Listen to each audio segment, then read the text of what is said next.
രാജഭരണകാലത്ത് നിർമ്മിക്കപ്പെട്ട പഴയ ആലുവ മൂന്നാർ രാജപാത സഞ്ചാരത്തിനായി തുറന്നു നൽകണമെന്ന ആവശ്യം ശക്തം. നിലവിൽ വനംവകുപ്പ് അധീനപ്പെടുത്തിയിട്ടുള്ള ഈ പാതയിലൂടെ യാത്ര അനുവദനീയമല്ല. ഇടുക്കിയുടെ വിനോദസഞ്ചാര മേഖലയ്ക്കും മാങ്കുളം അടക്കമുള്ള കാർഷിക ഗ്രാമങ്ങളുടെ വികസനത്തിനും വിവിധ ആദിവാസി ഊരുകളുടെ അടിസ്ഥാന സൗകര്യ വർധനവിനും സഹായകരമാകുന്ന റോഡിന്റെ നവീകരണം സാധ്യമാക്കി ഗതാഗതത്തിനായി തുറന്നു നൽകണമെന്നാണ് ആവശ്യം.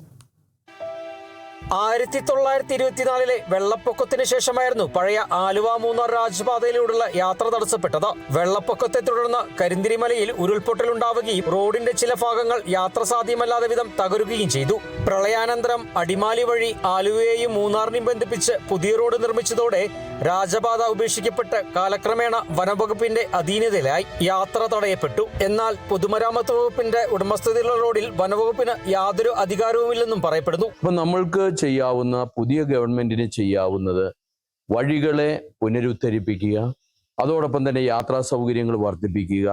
വനം വകുപ്പിന് അത് വന്യമൃഗങ്ങൾക്ക് ശല്യമാകുന്നുവെങ്കിൽ അവര് വന്യമൃഗങ്ങളെ വനത്തിന് പുറത്തേക്ക് വരാത്ത രീതിയിൽ അവയ്ക്ക് ആഹാര സാധനങ്ങൾ ഉണ്ടാക്കാവുന്ന പദ്ധതികൾ അവരുണ്ടാക്കേണ്ടിയിരിക്കുന്നു. അത് വിഭാവനം ചെയ്യേണ്ടിയിരിക്കുന്നു.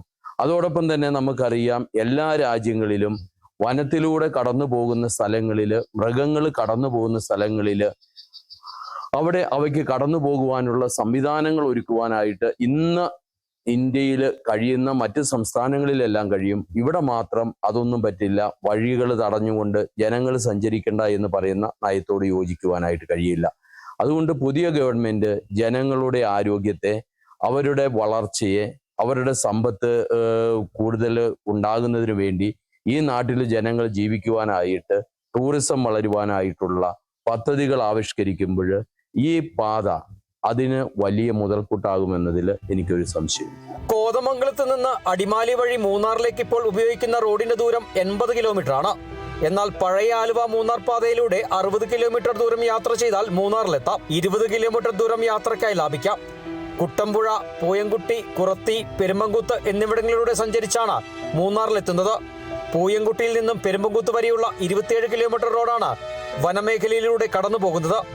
നിലവിൽ പെരുമ്പങ്കുത്തിൽ നിന്നും കുറത്തിയിലേക്കുള്ള റോഡ് മാങ്കുളം ജലവൈദ്യുതി പദ്ധതിയുടെ നിർമ്മാണ ജോലികളുമായി ബന്ധപ്പെട്ട് നവീകരിച്ചിട്ടുണ്ട്. വനവകുപ്പിന്റെ തടസ്സവാദങ്ങൾ നീങ്ങുകയും സഞ്ചാര സ്വാതന്ത്ര്യം അനുവദിക്കപ്പെടുകയും ചെയ്താൽ രാജപാത ഇടുക്കിയുടെ വികസനത്തിന് പഴമപേറുന്ന പുതുവഴിയാകും. ഇക്കാര്യത്തിൽ ബന്ധപ്പെട്ട വകുപ്പുകളും ജനപ്രതിനിധികളും ശക്തമായ ഇടപെടലുകൾ നടത്തണമെന്നാണ് റോഡിനായി വാദിക്കുന്നവരുടെ ആവശ്യം. Kerala vision news, Idukki.